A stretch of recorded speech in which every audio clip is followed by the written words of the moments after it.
ያንተ ስራ ነው ተብሎ ብዙ ነገር እርሚ ላይ ተፈጥሮ ነበር። ግን እርሚ በዚህ ጉዳይ ላይ እጄ የለበትም፣ እኔ ምንም ያደረኩኝ ነገር የለም፣ እባካችሁ ተፈቱኝ ሲባል ብሎ ሲናገር ጊዜ እነሱ ግን ቤተሰቡ በሙሉ አንተ ነህ፣ ምክንያቱም ሉልና አንተ ትከታተሉታላችሁ፣ ክፍለ ሀገር ድረስ ሄዳችሁ ጫካ ለጫካ ፈለጋችሁት፣ ስለዚህ እኛ እናንተን እንከሳለን፣ እኛ አንተን እንከሳለን፣ እናሳስርሃለን ብለውት ነበር። ኤርሚያስ ላይ ብዙ ነገር ተወርቶ ነበር። እንኳን ደስ አላችሁ፣ ኤርሚያስ ዛሬ ነጻ ወጥተዋል። ኤርሚያስ እንዳላሳገተውም ተሰምተዋል። አቶ ደረጀ ያሳገተው ሰውየው ዛሬ እጅ ከፍንጅ ተይዘዋል። በሆነ አጋጣሚ ተፈለጋለህ ተብሎ ነው ልጁ የተያዘው። ልጁ እንደምታውቁት በጣም መጀመሪያ ኤርሚያስ ላይ ብዙ ነገር ተናግራ ነበረ። ብዙ ማለት ከሰው ማይጠበቅ ነገር ነው እሷ የተናገረችው ነበረው። ያ ሁሉ አልፎ መጨረሻ ግን አማራጭ ስታጣ ጊዜ ኤርሚያስ ጋር መታ እባክህ አባቴን ፈልግልኝ፣ አባቴን አፈላልግልኝ፣ አባቴ ወጥቶ ቀርተዋል ብላ ብዙ ነገር ለምና ነበረ። ሴኩሪቲ ካሜራም ተፈልጎ ነበረ። ማን ቤት እንደጠቆመ ማን እንዳስያዘው እያንዳንዱ ነገር መረጃ ወጥቶ ነበር። ግን እነዛ ልጆች በምንም ተአምር ሊገኙ አልቻሉ ነበር። አባቷ ያገተ ማን እንደሆነ አልታወቀም ነበረ። ግን አባቷን ያሳገተው የገዛ ሹፌሩ የገዛ ተላላኪው ነበር፣ የገዛ ጋርዱ ነበር። ዛሬ እጅ ከፍንጅ ነው የተያዘው። ልጅቷን በአካል ስታየው ጊዜ ካልበላሁት ካልቦጨኩት ነው ያለችው። ምክንያቱም አባቷ ያሳገተባት ልጅ ነው። ሴት ልጅ በነገራችን ላይ ለአባቷ በጣም ሟች ናት። አባቷ ማንም ሰው ሊነካባት አትፈልግም። እና ውድ ቤተሰቦቼ እኔ ብዙ ጊዜ ተናግሬ ያለሁ እያንዳንዱ ነገር እውነት ይወጣል፣ ተደብቆ አይቀርም። እነዚህ ጀግኖች እውነት ስለሚሰሩ ለእውነት ስለሚጓዙ ስራቸው በሙሉ የእውነት ስለሆነ ሰው ሊያምናቸው አይችልም። በቃ ሰው ሁሌ መጥፎ ነገር የሚሰሩ ነው የሚመስላቸው፣ ግን እነሱ ከመጥፎ ነገር የራቁ ሰዎች ናቸው። ሁሌ ለእውነት የቆሙ ጀግኖች ናቸው። መጥፎ ነገር ማይፈልጉ ሰዎች ናቸው።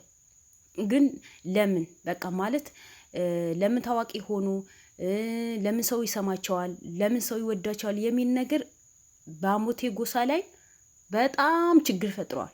ውስጣቸው በሙሉ በልተዋቸዋል። ገብቷቸዋል። ምክንያቱም አሁን እዚህ ጋር ልዑል የሳምራዊ ጎሳ ነው፣ ግን ብሩኬም ሆነ ኤርሚያስ ምንም ከዛ ጎሳ ጋር የሚያገናኘቸው ነገር የለም። ግን ልዑል ወንድማቸው ስለሆነ በሁሉ ነገር ከጎናቸው ስለሚሆን እነሱም እንደዛ ስለሚሆኑ ያ ነገር ነው አንድ ላይ እንዲሰሩ ዛሬ የልዑልን እንዲያግዙ የተነሱት እንጂ እነሱ በዛ ጎሳ ላይ እኮ ምንም ያገባቸው ነገር እኮ የለም። ምንም ያገባቸው ነገር የለም። ግን ዛሬ እውነት ወጥተዋል። አንዳንዴ እውነት ሲወጣ በጣም ነው ደስ የሚለው። ገና ናቸው። ገና የልዑል እውነት እያንዳንዱ ነገር ትወጣለች። ኤርሚያስ ልዑልን ባገዘበት በለፋበት ክፍለ ሀገር ድረስ ሄደ። ጫካ ለጫካ ሄደ። ጫካ ድረዋል። የገዛ ጓደኛቸው ዘክሮም ላይ የሚሰራ አሳልፎ ሽጦታል። ያ እንኳን አሳልፎ ሸጠው ለምን እንደዚህ ነገር አድርገሃል? ትላንት እኮ ከመንገድ ላይ አንስቼ የበላ ነው ትበላለህ፣ ከኛ ጋር ስራ እንዳትጎዳ ብሎ የነበልባል ክሩም እኮ ነው ያ ልጅ ከመንገድ አንስቶ ያስጠጋው ነበረው። ያ ልጅ ግን የነበልባል ክሩም በሙሉ ኤርሚያስ ብቻ ሳይሆን የነበልባል ክሩሞች በሙሉ ነው የሸጠ ልጅ ነው። ለማን?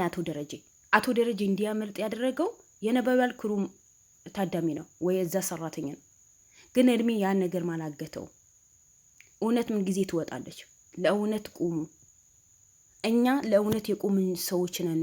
እኛ ከውሸት ጋር ምንም አይነት ነገር የለንም። የሰው ሀቅ ምንም አያደርግልንም ብሎ ነው ያ ሁሉ ልፋታቸው፣ ያ ሁሉ ድክመታቸው፣ ያ ሁሉ የሚደክሙት የነበረው ለእውነት ስለቆሙ እኮ ነው። እውነተኛ ሰዎች ስለሆኑ እኮ ነው።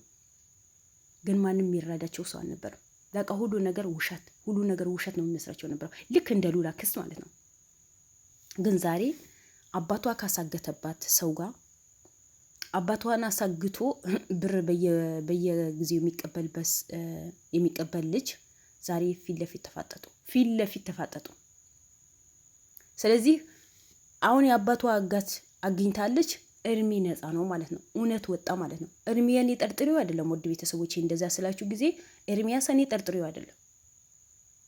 እኔ በምንም ተአምር ልዑል ሆነ እርሚም አልጠረጥራቸውም። ነገር ግን የሰው ልጅ ይሳሳታል። የተሳሳቱ ነገር ሊኖርም ይችላል። ግን ማንም ሰው ቢሆን እነሱ ከማገዝ ወደ ኋላ የሚል ነገር የለም። እነሱን ከመደገፍ ወደ ኋላ የሚል ነገር የለም።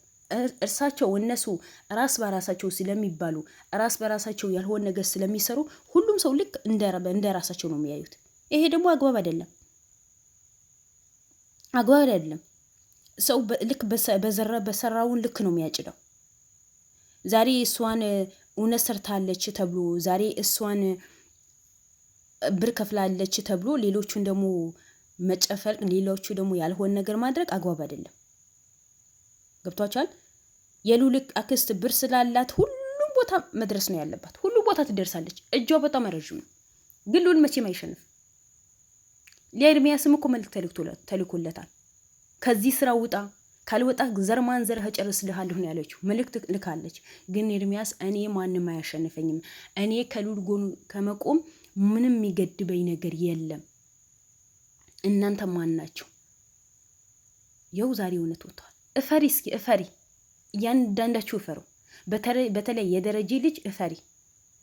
ፍቅረኛ የምትዩ እኮ ነው አባትሽን አሳግቶ እያንዳንዱ አስፈራርቶ ብር የሚቀበልሽ ነበረው። አንዳንዴ እኮ የምትውልበትና የምታድሩበት የምትወልበት ቦታ ለይታችሁ ማታውቁ አንዳንድ ጋጣወጥ የሆናችሁ ሰዎች አላችሁ። ለእውነት የቆሙ ሰዎች፣ በላባቸው ለፍቶ የሚያድሩ ሰዎች ማሸማቀቅ፣ ያልሆነ ንግግር መነጋገር፣ እነሱ ከዛ ስራ እንዲወጡ ማድረግ። ግን እነዚህ ጀግኖች ማለት ነው የፈለጋችሁ ነገር ብታረጉ እነሱ አይሸማቀቁም፣ ከስራቸውም አይወጡም፣ አይዞሩም። ለምን? እውነት ይዞ ነው የሚጓዙት። ሁሌ ለእውነት ቆሙ። የእውነት የቆመ ሰው እኮ ወጥቆ አይወጥቅም። የምታፍሩት እናንተ ናችሁ እንጂ እነሱ አይደለም። ዛሬ እውነት የመሰለ ወጣችሁ እንደፈለጋችሁ ታወራላችሁ። ግን ትላንት ያ ሁሉ ይሄ በዚህ ወጣ እንደዚህ ሆኖ አባቴ ያሳሰርኩ አንተ ነህ፣ አባቴ የተሆነ እኔ ያስጨርሰዋለሁ፣ ማን ያግተኛል፣ ማንም የለብኝም ብለሽ እኮ ያ ሁሉ ታወሪ ነበር።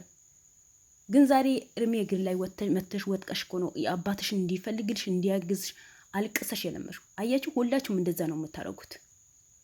ከማልቀሳችሁ በፊት ነገሩን ማጣራት፣ አተለቃቅሶ መጀመሪያ የሰውን ማንነት ወቁ። ይሄ ሰው ምንድን ነው የሚሰራው? ስራው ምንድን ነው? የእውነት ነው ወይ የሚሰራው? የእውነት ጋዜጠኛ ነው ወይ? ከእውነት ጎን ይቆማሉ ወይ? ወይስ ምንድን ናቸው ብሎ መጀመሪያ እናንተ ማጣራት አለባችሁ እንጂ ዝም ብሎ ያዙኝ ልቀቁኝ፣ እኔ ብቻ ያልኩትን እኔ የተናገርኩት ብቻ እነሱ ውሸታሞች ናቸው ማለት ይሄ አግባብ አይደለም። ይሄ አግባብ አይደለም። በምንም ተአምር አግባብ አይደለም። ምን ጊዜ የእውነት ቁም። እውነተኛ ሰው ሆኑ። እውነተኛ ሰው የሆነ ሰው እኮ መቼም ቢሆን አይወድቅም። እናንተ ግን ሁሌ እድሜ ልካችሁ በውሸት የተያያዘ ኑሮ ስለኖራችሁ፣ ሰውን ዘርፋችሁ ስለኖራችሁ፣ የሰውን ንብረት ቀምታችሁ ስለምትኖሩ፣ ዘር ከዘር ስለምታባሉ፣ የአንድ ሃይማኖት ትክክል አይደለም ብላችሁ በራሳችሁ ልክ ፈጣሪ እንደሆናችሁ ሁሉ ነገር ትፈጥራላችሁ፣ ሞት እንዳለባችሁ ትረሳላችሁ። ግን እነዚህ ልጆች በሀገራቸው በቀያቸው ባደጉበት በተወለዱበት ሀገር ማንም መበደል የለበትም። እኛ ያለን ለምን ህዝብ ይጎዳል? እኛ ያለን ለምን ችግራቸው አንፈታም? ለምን መብታቸው አይከበርም? በማለት ስለሰሩ ስለተሯሯጡ ከኪሳቸው አውጥተው ስላገዙ ነው ዛሬ እነሱን ማሸማቀቅ፣ እነሱ ስራ እንዳይሰሩ ማድረግ፣ እነሱን ሆይ ብሎ ዘመቻ መነሳት፣ እነሱ ላይ ማሴር የጀመራችሁት። ያው በዛ ላይ ዘበኛው ብትሉ ልጅቷ ብትሉ ያዙን ሊቀቁን ያሉ ተነበረው ኤርሚያስ ላይ ግን እውነቱ ወጣ። እውነት ምን ጊዜ ተደብቃ አትቀርም። ምን ጊዜ ተደብቃ አትቀርም። ውሸት እንደሮጠች እኮ መጨረሻ ላይ አትሮጥም። ትደክማለች፣ ትወጥቃለች። ታፍና የተቀመጠው እውነት እኮ ነው የሚወጣው። ስለዚህ ኤርሚያስ በዚህ አጋጣሚ እውነቱ ስለወጣ ሀቅ ስለወጣ የኛ ጀግና የኛ ኩሩ እንኳን ደስ አለ። እነዛ ደግሞ ያጨበጨባሉ እንጂ አንተ ላይ መቼም አይደርሱ። እናንተ የሚያስቆም ማንም አይመጣም። ዛሬም ሆነ ነገ ለእውነት ቆማችሁ ተጓዙ እንጂ ለውሸት ቆማችሁ አትጓዙ። ስለዚህ የሉን ጓደኞች በሙሉ የነበልባል ክሩሞች፣ የድኳሾ ክሩሞችን ሆነ የነስራይን ክሩሞች ሆነ አንዳንድ በውስጥ ያዝ ለቀቅ የሚያደርጉ አጭበርባሪዎች አሉ እንጂ ጀግና ናችሁ፣ ትችላላችሁ። አሁንም ጉዞ ወደፊት እንጂ ወደ ኋላ የሚባል ነገር የለም። የሉልን አክስት በቅርብ በእጃችሁ ትገኛለች። እመኑኝ። የአክስቷ የነዛ ያጎት ልጆች የአክስቶች የተባሉት ተገርፈው ተገደው ሚዲያ ላይ ወጡ እንጂ ያው የሚያወሩት ነገር ማያውቁ ልጆች ሚዲያ ላይ ወጥተው እንጂ እውነት እነሱን ጋር አለ። ሉል ይሄ ነገር እንደማያደርገው ያውቃሉ። ስለዚህ ኤርሚያስ ዛሬ ያደረከው ነገር፣ ዛሬ ያጠራው ነገር እንትን ሾፌሩም መያዙ ያደረከው ጥረት በሙሉ በጣም ደስ የሚል ነገር ነው። በጣም አንተ ብቻ አይደለም ልዑልም ያለውን ሀቅ እውነቱ እንደሆነ ህዝብ ሙሉ ያውቃል። በልዑል ላይ የሚፈርዱ ሰዎች፣ ምክንያቱም በልዑል ላይ የሚፈርዱ ሰዎች እኮ በአክስቱ ዙሪያ ያሉ ሰዎች እኮ ናቸው። ስለዚህ ሀቅህን ስለወጣ እውነተኛ ስለሆንክ ደጀን የሚባለው ሰውዬው ጭራሽ በአይንህ እንዳላየኸው እውነቱ ስለወጣ በጣም ደስ ብሎኛል። እንኳን ደስ አለ።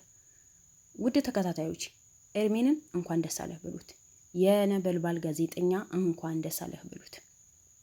ሀቁ ስለወጣ እውነቱ ስለወጣ አሁንም ቢሆን ለእውነት ቁሙ። ጉዞ ወደፊት እንጂ ወደ ኋላ የሚባል ነገር የለም። እንዳታስቡት፣ ሲጀመር እናንተም አታስቡትም። ስለዚህ እንኳን ደስ አላችሁ። ደጀኔ ተገኘ አልተገኘ ምንም የሚያገባን ነገር የለም። የስራው ነው የሚያጭደው ዛሬ። ትናንት የስራው ግፍ ነው ዛሬ እሱን የሚከፍለው። እወዳችኋለሁ። በድጋሚ ላይክ፣ ሼር፣ ሰብስክራይብ አድርጉ። ባይ ባይ። መልካም ምሽት ውድ ቤተሰቦች።